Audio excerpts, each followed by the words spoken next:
away from you. Ándale, And they said, what is the guilt offering that we shall return to him? They answered, 5 golden tumors and 5 golden mice, according to the number of the lords of the Philistines, for the same plague was on all of you and on your lords. So you must make images of your tumors and images of your mice that ravage the land, and give glory to the God of Israel. Perhaps he will lighten his hand from off of you and your gods and your land. Why should you harden your hearts as the Egyptians and Pharaoh hardened their hearts? After he had dealt severely with them, did they not send the people away and they departed? Now then, take and prepare a new cart and 2 milk cows on which there has never come a yoke, and yoke the cows to the cart, but take their calves home away from them. And take the ark of the Lord and place it on the cart, and put in a box at its side the figures of gold, which you are returning to him as a guilt offering. Then send it off, and let it go its way, and watch. If it goes up on the way to its own land, to Beth-Shemesh, then it is he who has done us this great harm. But if not, then we shall know that it is not his hand that struck us. It happened to us by coincidence. The men did so and took 2 milk cows and yoked them to the cart and shut up their calves at home. And they put the ark of the Lord on the cart, and the box with the golden mice and the images of their tumors. And the cows went straight in the direction of Beth-Shemesh along one highway, lowing as they went. They turned neither to the right nor to the left, and the lords of the Philistines went after them as far as the border of Beth-Shemesh. Now the people of Beth-Shemesh were reaping their wheat harvest in the valley. And when they lifted up their eyes and saw the ark, they rejoiced to see it. The cart came into the field of Joshua of Beth-Shemesh and stopped there. A great stone was there. And they split up the wood of the cart and offered the cows as a burnt offering to the Lord. And the Levites took down the ark of the Lord and the box that was beside it, in which were the golden figures, and set them upon the great stone. And the men of Beth-Shemesh offered burnt offerings and sacrificed sacrifices on that day to the Lord. And when the 5 lords of the Philistines saw it, they returned that day to Ekron. These are the golden tumors that the Philistines returned as a guilt offering to the Lord. 1 for Ashdod, 1 for Gaza, 1 for Ashkelon, 1 for Gath, 1 for Ekron.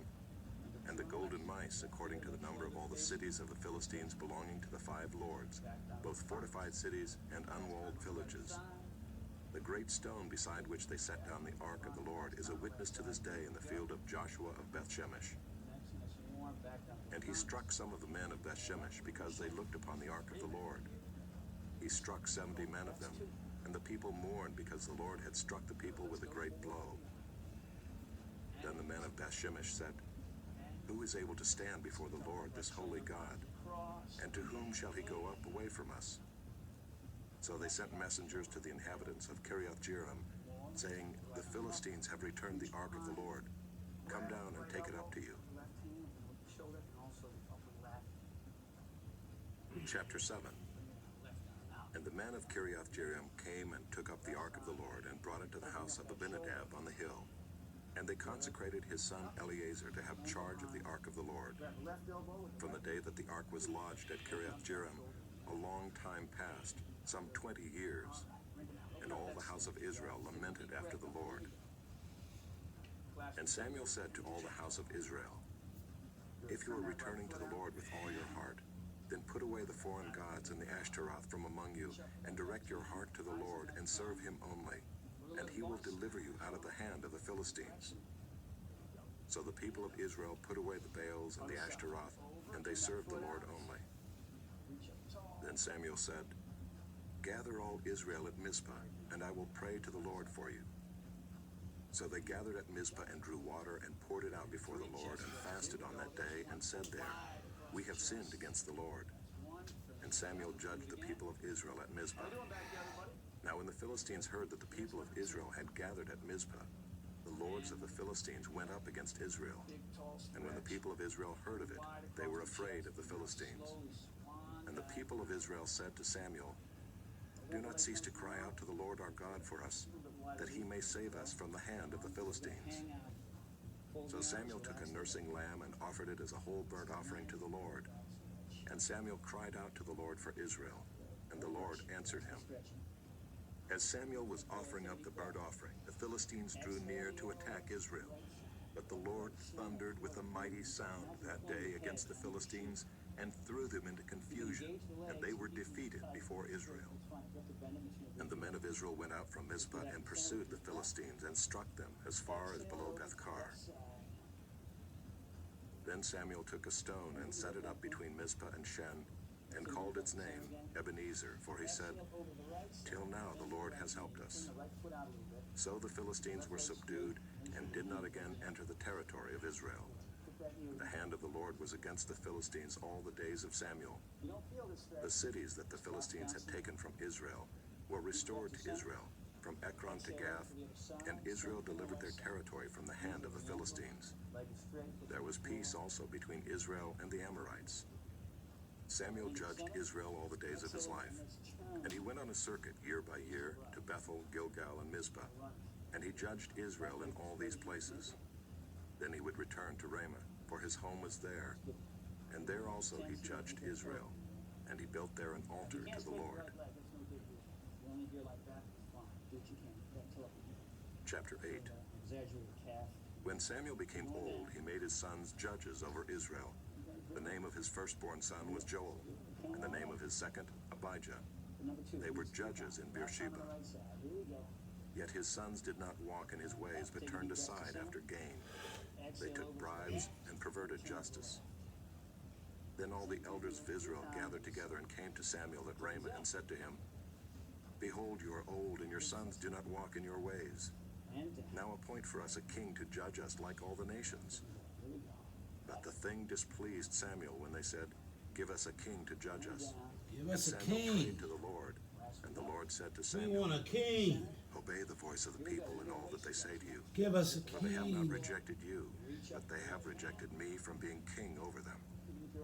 According to all the deeds that they have done from the day I brought them up out of Egypt, even to this day, forsaking me We and want a serving other king like gods, everybody else. so they are also doing to you. Now We then, want to be like obey their everybody voice. else. Only you shall solemnly warn them, Like and show them everybody the ways of the king who shall reign over them." So Samuel told all the words of the Lord to the people who were asking for a king from him. He said, "These will be the ways of the king who will reign over you.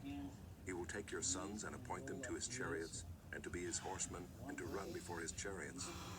And he will appoint for himself commanders of thousands and commanders of 50s, and some to plow his ground and to reap his harvest, and to make his implements of war and the equipment of his chariots. He will take your daughters to be perfumers and cooks and bakers. He will take the best of your fields and vineyards and olive orchards and give them to his servants. He will take the tenth of your grain and of your vineyards and give it to his officers and to his servants. He will take your male servants and female servants and the best of your young men and your donkeys and put them to his work. He will take the tenth of your flocks, and you shall be his slaves. And in that day you will cry out because of your king whom you have chosen for yourselves. But the Lord will not answer you in that day." But the people refused to obey the voice of Samuel, and they said, "No, but there shall be a king over us, that we also may be like all the nations, and that our king may judge us and go out before us and fight our battles." And when Samuel had heard all the words of the people, he repeated them in the ears of the Lord. And the Lord said to Samuel, "Obey their voice and make them a king." Samuel then said to the men of Israel, "Go every man to his city." Nice straight back. Nobody's going to get hurt that way. Chapter 9. Really important. There was a man of Benjamin whose name was Kish, the son of Abiel, son of Zeror, son of Bekorah, son of Aphiah, a Benjaminite, a man of wealth. We're almost finished. And he had a son whose name was Saul, a handsome young man. There was not a man among the people of Israel more handsome than he. From his shoulders upward he was taller than any of the people. Facing forward. Now the donkeys of Kish, Saul's father, were lost. So Kish said to Saul his son, "Take one of the young men with you, and arise and go look for the donkeys." Pressure on your lower back. And he passed through the hill country of Ephraim, and passed through the land of Shalisha. But they did not find them. And they passed through the land of Shalem, but they were not there. Then they passed through the land of Benjamin, but did not find them. Good, Sean. When they came to the land of Zuph, Saul said to his servant who was with him, "Come, let us go back, lest my father cease to care about the donkeys and become anxious about us." But he said to him, Behold, there is a man of God in this city, and he is a man who is held in honor. All that he says comes true. Almost in a bicep. So now let us go there. Perhaps he can tell us the way we should go. Here we go. Then Saul said to his servant, One foot's in front of But the if other. we go, Chest what up, can we bring the man? For the bread in our sacks is gone, and there is no present to bring to the man of God. Just like that. What do we have? Make sure the arms are all The servant right, answered all Saul right, straight, again. all the way down. Here we go. Let's check on Here I have with me a quarter of a shekel of silver, and I will give it to the man of God to tell us our way. Formerly in Israel, when a man went to inquire of God, he said, Come, let us go to the seer, for today's prophet was formerly called a seer. If your legs are locked straight, And Saul said to his servant, you don't want that. Well said, come, let us go. Finish it up. So they went to the city where the man of God was. As they went up the hill to the city, they met young women coming out to draw water and said to them, Is the seer here? They answered, He is. Behold, he is just ahead of you. Hurry. He has come just now to the city because the people have a sacrifice today on the high place. Thing with the feet. As soon as you enter the city, you will find him, before he goes up to the high place to eat. Drop it down. For the people will not eat till he comes, since he must bless the sacrifice.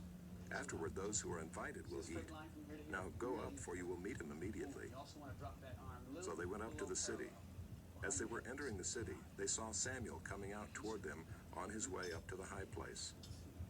Now the day before Saul came, the Lord had revealed to Samuel, Nice and straight. Tomorrow about this time I will send to you a man from the land of Benjamin, and you shall anoint him to be prince over my people Israel. He shall save my people from the hand of the Philistines. For I have seen my people because their cry has come to me. When Samuel saw Saul, the Lord told him, Here is the man of whom I spoke to you. He it is who shall restrain my people. Then Saul approached Samuel in the gate and said, Tell me where is the house of the seer?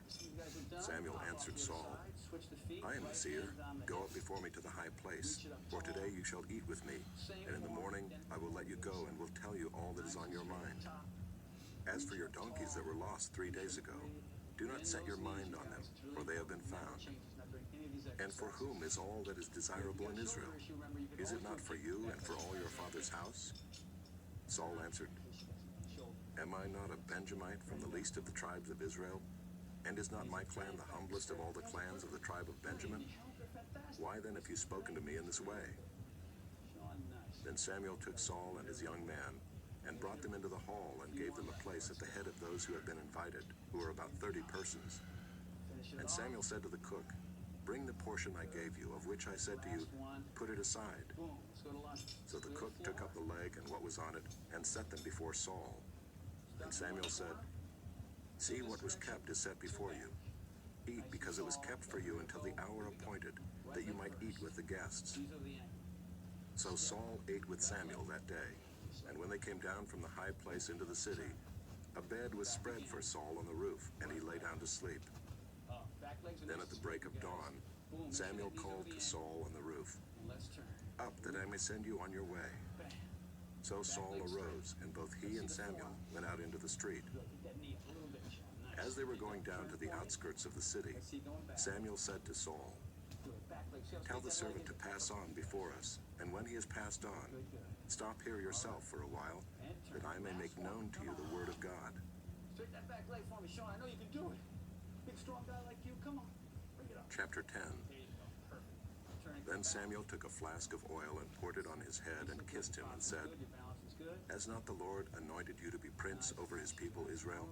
And you shall reign over the people of the Lord, and you will save them from the hand of their surrounding enemies. And this shall be the sign to you that the Lord has anointed you to be prince over his heritage. When you depart from me today, you will meet 2 men by Rachel's tomb in the territory of Benjamin at Zelzah, and they will say to you, The donkeys that you went to seek are found, and now your father has ceased to care about the donkeys, and is anxious about you, saying, What shall I do about my son? Then you shall go on from there farther and come to the oak of Tabor. 3 men going up to God at Bethel will meet you there, one carrying 3 young goats, another carrying 3 loaves of bread, and another carrying a skin of wine. And they will greet you and give you 2 loaves of bread, which you shall accept from their hand. After that you shall come to Gibeath Elohim, where there is a garrison of the Philistines. And there, as soon as you come to the city, you will meet a group of prophets coming down from the high place with harp, tambourine, flute, and lyre before them, prophesying. Then the Spirit of the Lord will rush upon you, and you will prophesy with them and be turned into another man. Now when these signs meet you, do what your hand finds to do, for God is with you. Then go down before me to Gilgal. And behold, I am coming down to you to offer burnt offering and to sacrifice peace offerings. 7 days you shall wait until I come to you and show you what you shall do. When he turned his back to leave Samuel, God gave him another heart. And all these signs came to pass that day. When they came to Gibeah, behold, a group of prophets met him, and the Spirit of God rushed upon him, and he prophesied among them. And when all who knew him previously saw how he prophesied with the prophets, the people said to one another, "What has come over the son of Kish? Is Saul also among the prophets?" And a man of the place answered, "And who is their father?" Therefore it became a proverb, "Is Saul also among the prophets?" When he had finished prophesying, he came to the high place. Saul's uncle said to him and to his servant, "Where did you go?" And he said, "To seek the donkeys. And when we saw that they were not to be found, we went to Samuel." And Saul's uncle said, "Please tell me what Samuel said to you."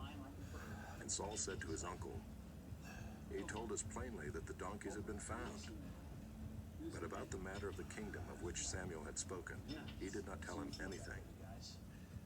Now Samuel called the people together to the Lord at Mizpah, and he said to the people of Israel, "Thus says the Lord, the God of Israel, I brought up Israel out of Egypt, and I delivered you from the hand of the Egyptians, and from the hand of all the kingdoms that were oppressing you.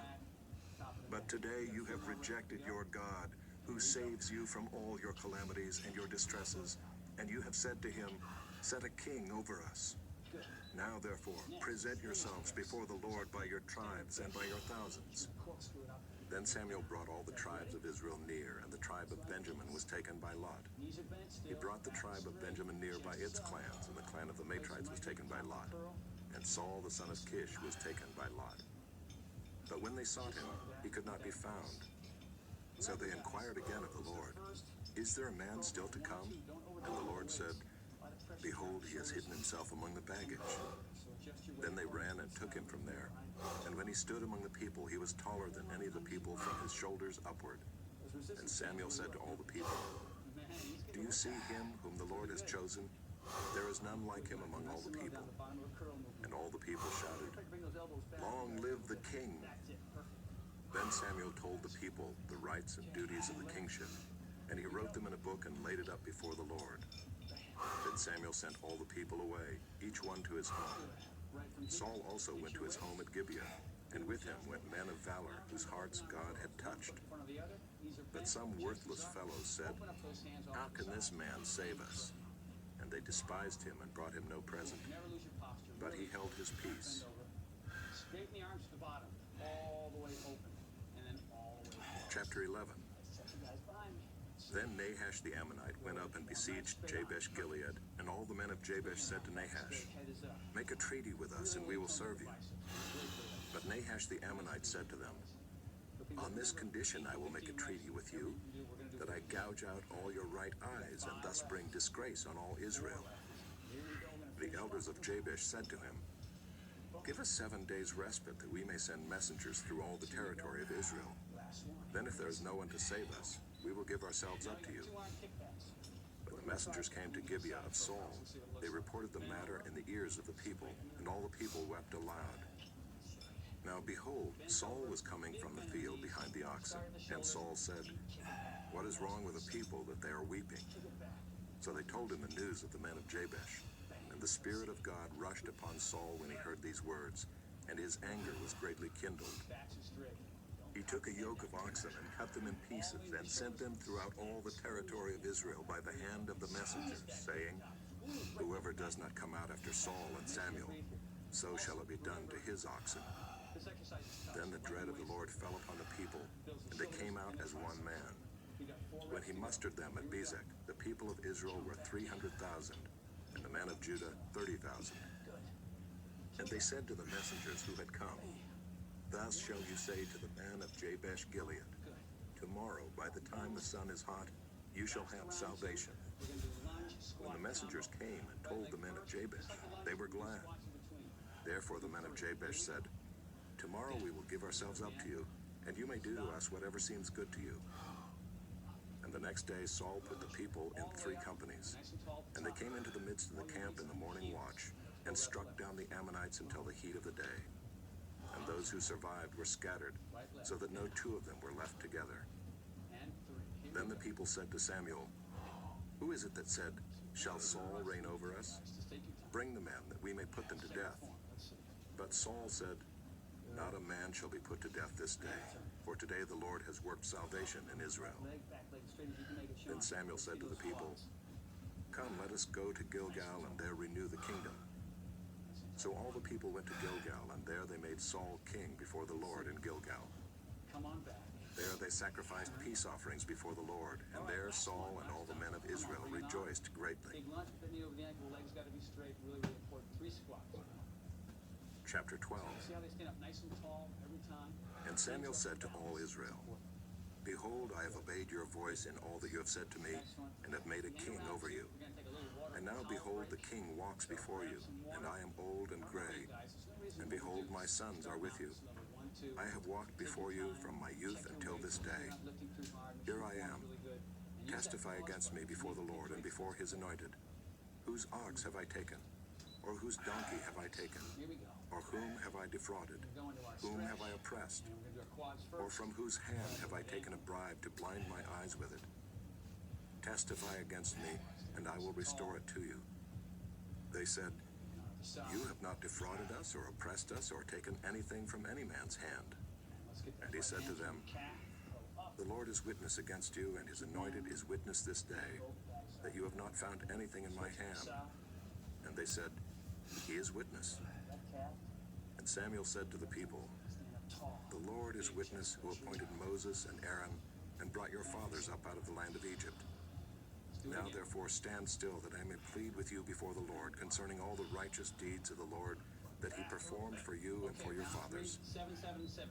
When Jacob went into Egypt and the Egyptians oppressed them, then your fathers cried out to the Lord, and the Lord sent Moses and Aaron, who brought your fathers out of Egypt and made them dwell in this place.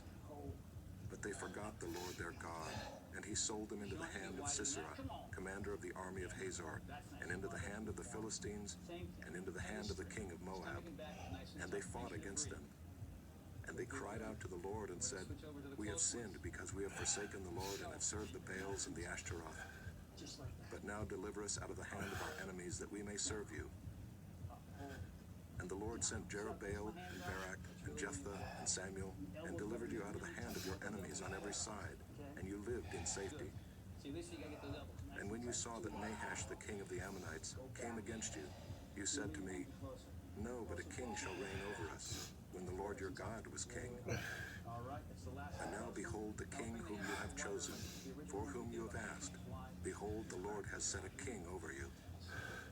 If you will fear the Lord and serve him, and obey his voice, and not rebel against the commandment of the Lord, and if both you and the king who reigns over you will follow the Lord your God, it will be well. But if you will not obey the voice of the Lord, but rebel against the commandment of the Lord, then the hand of the Lord will be against you and your king. Now therefore stand still, and see this great thing that the Lord will do before your eyes. Is it not wheat harvest today? I will call upon the Lord, that he may send thunder and rain. And you shall know and see that your wickedness is great, which you have done in the sight of the Lord, in asking for yourselves a king." So Samuel called upon the Lord, and the Lord sent thunder and rain that day, and all the people greatly feared the Lord and Samuel. And all the people said to Samuel, "Pray for your servants to the Lord your God, that we may not die. For we have added to all our sins this evil, to ask for ourselves a king." And Samuel said to the people, "Do not be afraid. You have done all this evil. Yet do not turn aside from following the Lord, but serve the Lord with all your heart. And do not turn aside after empty things that cannot profit or deliver, for they are empty. For the Lord will not forsake his people for his great name's sake, because it has pleased the Lord to make you a people for himself. Moreover, as for me, far be it from me that I should sin against the Lord by ceasing to pray for you, and I will instruct you in the good and the right way. Only fear the Lord and serve him faithfully with all your heart. Sean's breaking the pace. For consider what great things he has done for you. One thing about the resistance bands, you'll notice. But if you still do wickedly, you shall be swept away, both you and your king. We've got 4 more. Jump in there with you to finish. Chapter 13. Saul lived for 1 year and then became king. And when he had reigned for 2 years over Israel, Saul chose 3,000 men of Israel. 2,000 were with Saul in Michmash and the hill country of Bethel, and 1,000 were with Jonathan in Gibeah of Benjamin. The rest of the people he sent home, every man to his tent. Jonathan defeated the garrison of the Philistines that was at Gibeah, and the Philistines heard of it. And Saul blew the trumpet throughout all the land, saying, "Let the Hebrews hear." And all Israel heard it said that Saul had defeated the garrison of the Philistines, and also that Israel had become a stench to the Philistines. And the people were called out to join Saul at Gilgal. And the Philistines mustered to fight with Israel, 30,000 chariots and 6,000 horsemen, and troops like the sand on the seashore in multitude. They came up and encamped in Michmash to the east of Beth-aven. When the men of Israel saw that they were in trouble, for the people were hard pressed, the people hid themselves in caves and in holes and in rocks and in tombs and in cisterns. And some Hebrews crossed the fords of the Jordan to the land of Gad and Gilead. Saul was still at Gilgal, and all the people followed him, trembling. He waited 7 days, the time appointed by Samuel. But Samuel did not come to Gilgal, and the people were scattering from him. So Saul said, "Bring the burnt offering here to me and the peace offerings." And he offered the burnt offering. As soon as he had finished offering the burnt offering, behold, Samuel came. And Saul went out to meet him and greet him. Samuel said, "What have you done?" And Saul said, "When I saw that the people were scattering from me, and that you did not come within the days appointed, and that the Philistines had mustered at Michmash, I said, now the Philistines will come down against me at Gilgal, and I have not sought the favor of the Lord. So I forced myself and offered the burnt offering." And Samuel said to Saul, "You have done foolishly. You have not kept the command of the Lord your God with which he commanded you. For then the Lord would have established your kingdom over Israel forever. But now your kingdom shall not continue. The Lord has sought out a man after his own heart, and the Lord has commanded him to be prince over his people, because you have not kept what the Lord commanded you." And Samuel arose and went up from Gilgal. The rest of the people went up after Saul to meet the army. They went up from Gilgal to Gibeah of Benjamin. And Saul numbered the people who were present with him, about 600 men.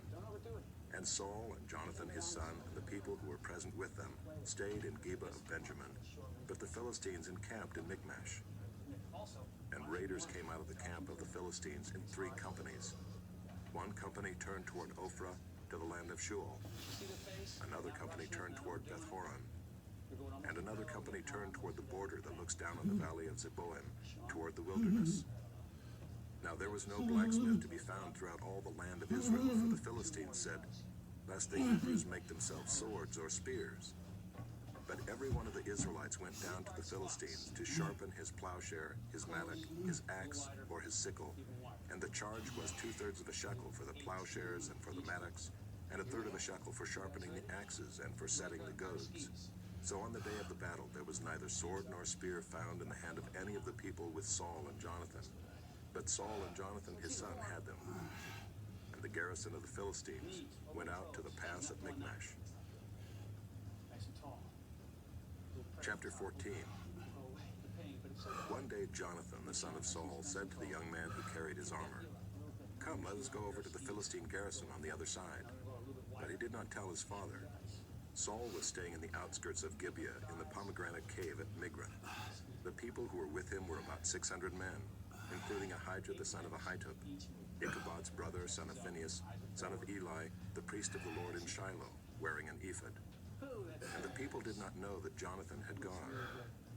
Within the passes by which Jonathan sought to go over to the Philistine garrison, there was a rocky crag on the one side and a rocky crag on the other side.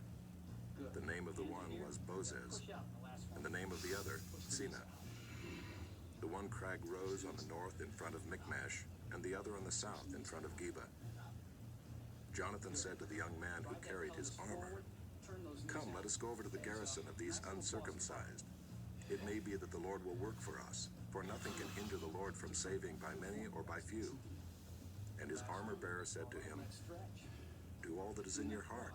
Do as you wish. Behold, I am with you heart and soul. Then Jonathan said, Behold, we will cross over to the men, and we will show ourselves to them. If they say to us, Wait until we come to you, then we will stand still in our place, and we will not go up to them. But if they say, Come up to us, then we will go up, for the Lord has given them into our hand. And this shall be the sign to us. So both of them showed themselves to the garrison of the Philistines. And the Philistines said, Look, Hebrews are coming out of the holes where they have hidden themselves. And the men of the garrison hailed Jonathan and his armor-bearer and said, Come up to us, and we will show you a thing. And Jonathan said to his armor-bearer, Come up after me, for the Lord has given them into the hand of Israel. Then Jonathan climbed up on his hands and feet, and his armor-bearer after him. And they fell before Jonathan, and his armor-bearer killed them after him. And that first strike which Jonathan and his armor-bearer made